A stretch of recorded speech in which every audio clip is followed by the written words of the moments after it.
President Donald Trump held a press conference on Friday. Emergency crews are still cleaning up the wreckage and removing the charred bodies from the scene. Witnesses say the trouble began immediately when the president entered the press room by driving his gigantic clawed foot through the roof, flattening several newsmen beneath him, even while sweeping others up in his massive hands and roasting them with his fiery breath before devouring them whole. The tragic, blood-soaked scene of carnage in the aftermath featured journalists with their credibility destroyed and their careers reduced to irrelevance, and caused many members of the American public to laugh uproariously, clinking their beer cans together in a heartfelt toast at the sight of justice being done. But journalists complained that this only showed the mean-spiritedness of Trump supporters who had no compassion for innocent journalists whose only fault had been to lie every minute of every day for the last 16 years. Reporters who survived the presser complained that the gigantic beast-like president ranted and raved against them in an un-American manner by accusing them of using such biased terms about him as rant and rave and un-American, which of course they would never do.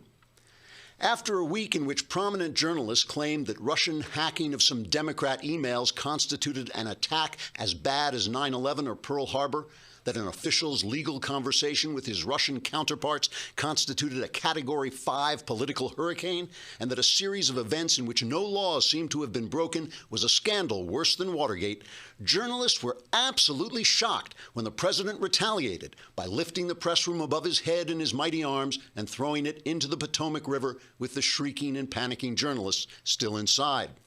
As one wounded reporter managed to whisper as he was carried out of the rubble on a stretcher, quote, "Just because we hate this president and lie about him and purvey fake news, that's no reason to say we're hateful, lying purveyors of fake news."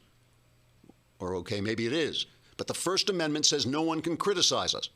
At least that's what someone told me, unquote. The journalist later died on the operating table from complications of stupidity. After what reporters are now calling the great press conference disaster, President Trump continued to rampage through the streets of the Capitol, crushing several bureaucratic and intelligence agencies underfoot while swiping fighter jets out of the sky where they had been scrambled in a useless attempt to stop him.